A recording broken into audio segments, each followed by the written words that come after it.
Well, greetings and all that stuff, and welcome to episode number 45 of Raf Stuff, Encounter with Law Enforcement.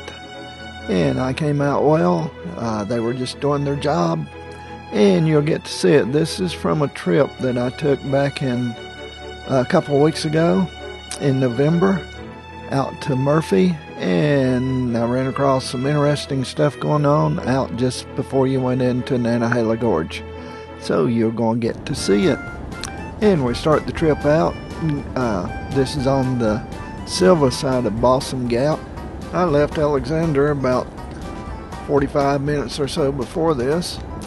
Went up and over Newfound Gap and down to Canton, and then about 8 miles on I-40. Took 1923 to Waynesville.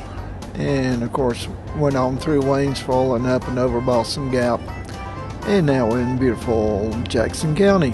Lots of mountains in Jackson County. In fact, there are very few places, and they're small here in Jackson where there are no mountains. And you can certainly see mountains from everywhere you are in Jackson County, unless you're inside with the curtains drawn. So that's the only exception I can think of. But Jackson County is a very beautiful place, even here in the winter. This is again in November. And the leaves are pretty well gone, but as you can see, the trees up there along the ridge line, if you look at the top of the screen, they're going away, the leaves rather. Anyway, my original plan had been to film the entire trip to Murphy. It was a pretty nice Friday afternoon, and looked like the filming conditions would be good.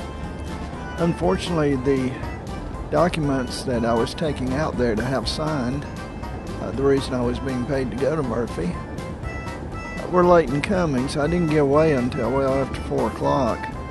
And here it's after 5 and starting to get dark, even though it doesn't look like it too bad yet. Well, you can see some people have the lights on, and the lights on at the convenience store over there, service station.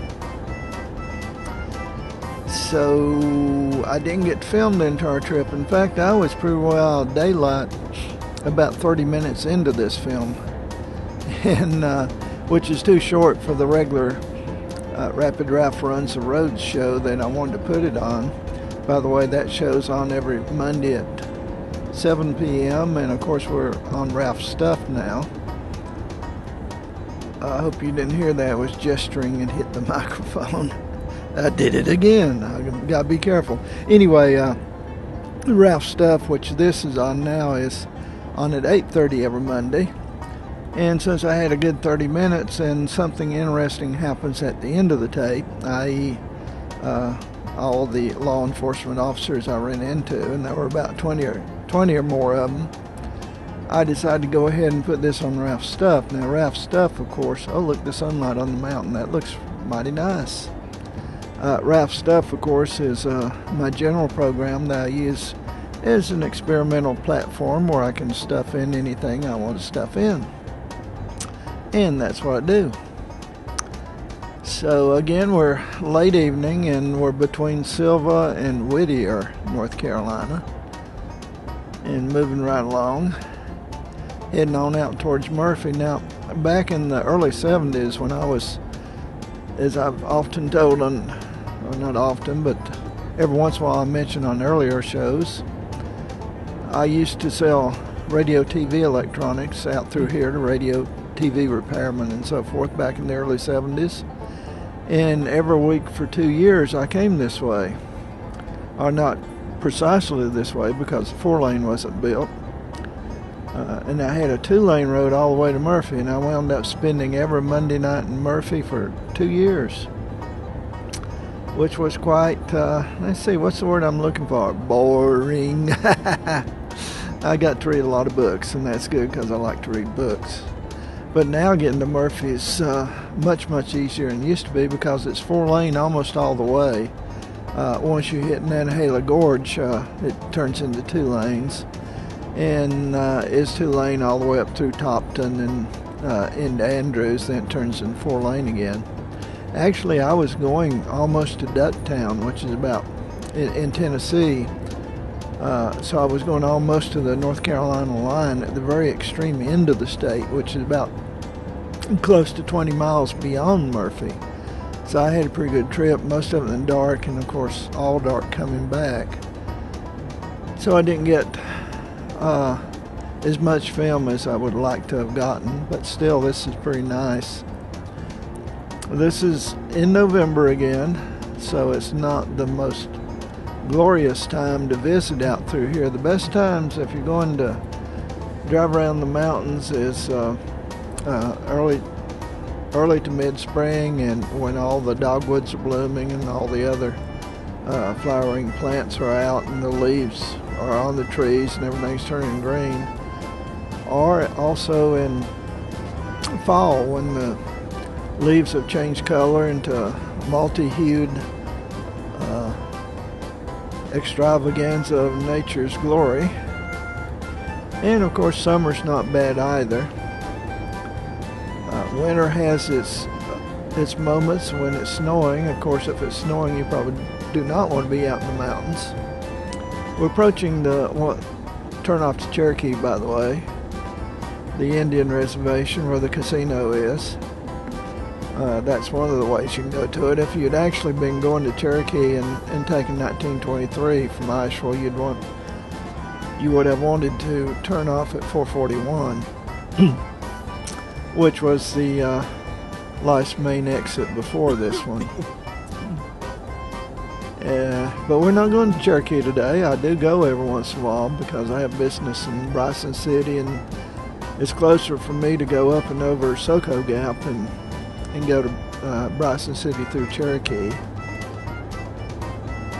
than it is. And this is the exit where you would turn and go to Cherokee and on to 441, hit 441 again and go up into the Great Smoky Mountains National Park and over by Clemens Dome down into Tennessee. But we're not doing that. Nope. We're going on to Murphy. A lot of people don't realize North Carolina goes as far west as it does from Iceville, but it's over 100 miles from Iceville to Murphy. So that tells you just exactly how long the state is. It's something like 500 miles from Murphy to the Outer Banks, for example. Maybe even closer to 6. I'll have to check that on the map to be sure, but it's a mighty, mighty long way. And some nice light on those mountains out in the distance up there. Still a pretty nice drive. So we're still approaching Whittier, which is a small town in Swain County, and of course Bryson City is the county seat. There's not a lot of towns in Swain County because the federal government owns, I think, something over 70% of the land between the well, that's incorrect. Let me rephrase that. The federal government owns much of Swain County, the Great Smoky Mountains National Park and so forth, but also the Cherokee Indians own quite a bit of it also as part of the reservation.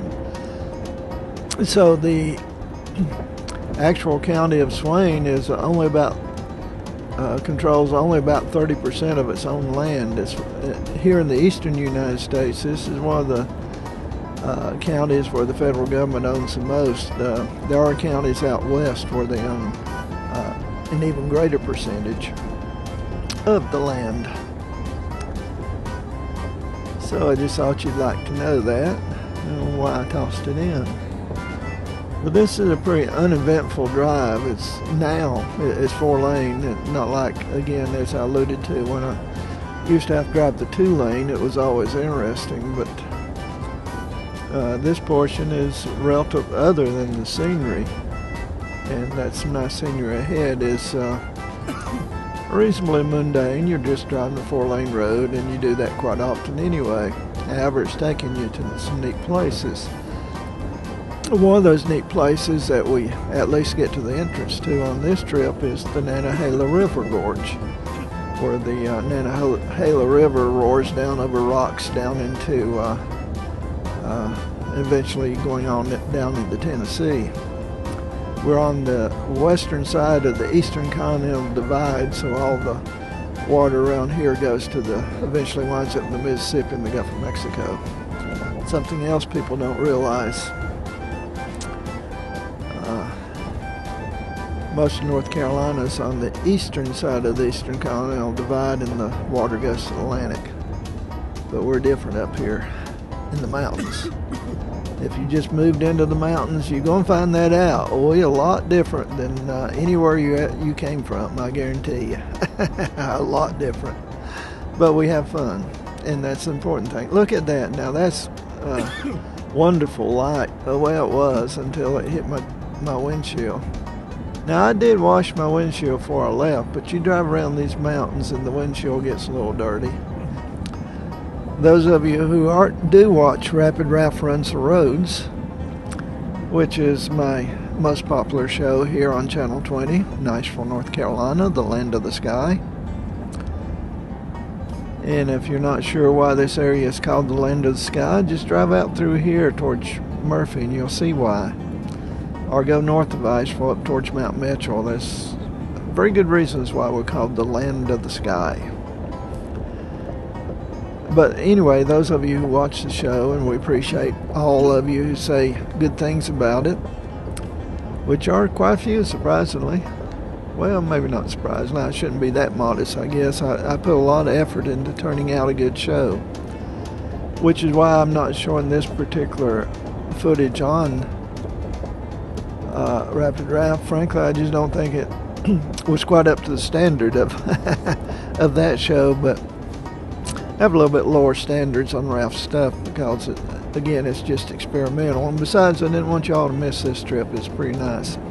Anyway, I keep digressing, but those of you who watch the show know that we're riding along in the Lieutenant Colonel. That's what I call my four-wheel SUV, four-wheel drive SUV.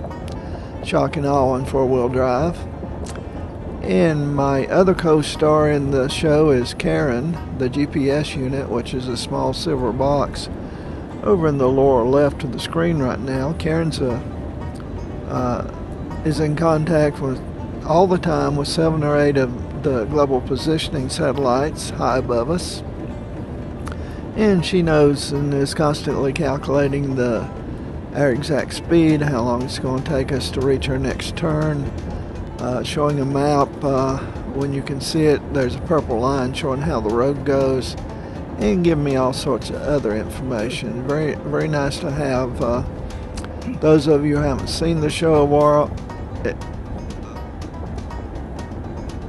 well, wait a minute, none of you have seen this view yet. But those of you who watch the show regularly know that Karen used to be over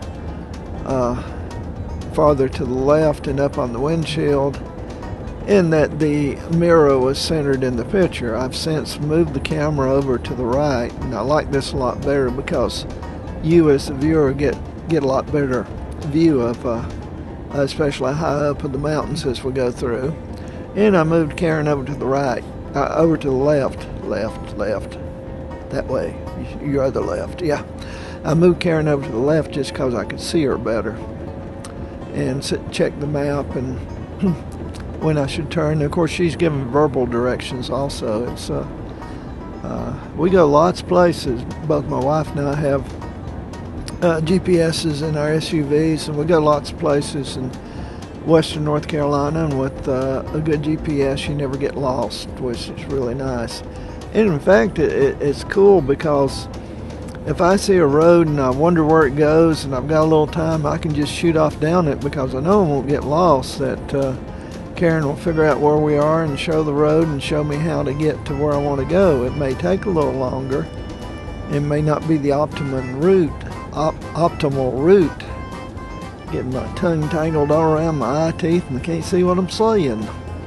But anyway, it may not be the best route, but it can be very scenic, and we get some good shows that way also. So, do I have a lot of fun doing this? You better believe it. And I'm just glad that people have fun watching it also. You can see it's getting really late. The sun's pretty low here, and I'm staring right into it, which messes up the picture a little bit, but not too bad. Now, some people, or so I've heard, think that I'm actually talking while I'm driving, but I'm not. That wouldn't be safe, and besides, I couldn't talk this steadily for all through the trip and make sense. Not that I'm necessarily making sense now, but I'm not paid to make sense. I'm paid to make shows, so that's the way it goes. But anyway, no, I'm not talking. All I do is mount the camera, turn it on, and just let it run. So when I get home and bring it into my editing suite here, which is what we call a place where you edit video, then I sit and watch the film. I've got a 42-inch plasma monitor up on the wall. I can see it real good. In fact, I see things that I missed during the actual trip because I was driving. I enjoy watching the scenery as I'm narrating here, perhaps even, well, definitely even more than I do when I'm actually driving it. I can see more. It's quieter and not as many distractions such as other vehicles on the road and all that. So I simply watch it. Well, let me get back to the steps I do. And they're not many. The nice thing about doing these trip videos is you don't have to actually edit the video as far as cutting it and splicing and all the other things you do in normal shows. You just let it go the way it actually filmed it. But what I do in preparation is compose. I have a video music composition program. I compose the background music and put that in place, and I simply let the video play like I'm doing now, and sit here in my nice big easy chair and narrate it as it moves along. See, it's getting pretty dark. You can tell the sign on that is all lit up on that service station there. And that's what it's done. And these are relatively easy programs to do. I've done 30 hours of Rapid Draft programs, and I got another 20 or so in the can that just need the narration on them. And this is not something that I write entirely. You know, to be frank, if you're going to do a really good show, you need to write a script ahead of time, because who can ad-lib for 2 hours? Well, most radio announcers can, and I'm actually getting to the point where I can also. But I do write portions of Rapid Draft just because I want to make sure I get the certain information across about what county we're in and history of the area and various other informative things I add, as well as the entertaining stuff. But on a show like this, where I'm basically just letting you guys ride along with me, and I appreciate you coming, I just sit and talk and try to be entertaining. And I hope I'm doing that. We're past Bryson City now, by the way, but still in Swain County. And heading on out towards, we go through, going through the Nantahala Gorge, we're getting to Macon County for a bit. County seat of Macon County is Franklin, North Carolina, but Franklin's way over on the other side of the mountains from here. And then we go into Cherokee County. Murphy is the county seat of Cherokee County, which, now this is interesting, and unfortunately you can't see it. I should have stopped and filmed it. This road is going over part of Fontana Lake, and it's down about 40 feet. That's not an exaggeration. I mean, there's big rock walls way down. I've never seen it that low, and that's because of the drought we've been having these past few months, which hopefully is starting to break now. It's been raining occasionally in the last week or so. We live up in an area of abundant rain, so we don't have to worry about droughts staying around too long. That they go away. I believe that's, no, I'm not sure the name of the area I just went through, Alarka or something like that. But anyway, we're still in Swain County, but we won't be too much longer. As I take a drink of water so I can keep talking. And we're getting, see how long we've been in the trip. 20 minutes. It's taken us 20 minutes, and that's real time, by the way, to drive from Balsam Gap this far over into Swain County. Gas prices are a little higher over here. They usually are back out in the mountains. I do a lot of driving, so I tend to notice gas prices. We try to get places where the gas price is a little lower before we buy. And it's lower in Asheville than the surrounding mountains, but you go down to Spartanburg or Greenville into South Carolina or over into Tennessee, you find gas prices 10 or 15 cents a gallon lower than they are here. Okay, now we're coming into the interesting part of it. You can see a blue light flashing there. So I'm driving along here in all innocence. Of course, I'm honest, I'm innocent, officer. And I see all these lights going. There's highway patrol and sheriff, and as we come around the curve, you see there's a lot more lights flashing on down towards the curve down there. And since I sat here for quite a few minutes, we're going to sit here about 8 or 9 minutes before we get to my brief encounter with a law enforcement agent down here. A law enforcement officer. Nice guy. I had plenty of time to count, and I think I counted something like 20 sheriffs and highway patrol cars with the blue lights flashing and 3 or 4 fire trucks.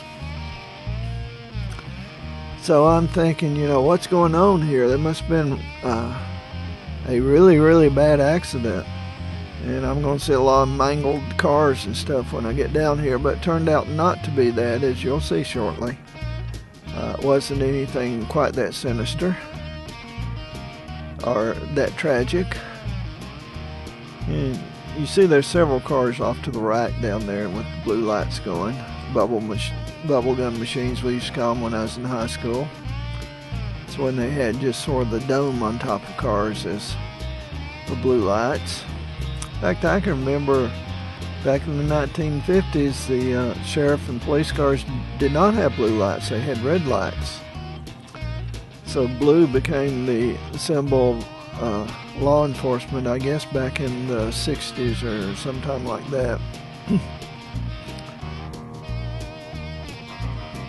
I'm trying to think. Yeah, let's see. Last time I was pulled over for speeding was in 1970. As a matter of fact, the only time I've ever been pulled over speeding was in 1970. And that's a moderately interesting story. I had come back from Vietnam and was going down to NC State University, further in my education. And I took off one day heading back down to school. I'd been home. And I was down in Old Fort on I-40 and buzzing along, and everybody else buzzing along, and I was going about 75 or 80, but so were the cars in front of me, and blue lights come on behind me. Now, this is 1970, so I know that the highway patrol at least was using blue lights by then.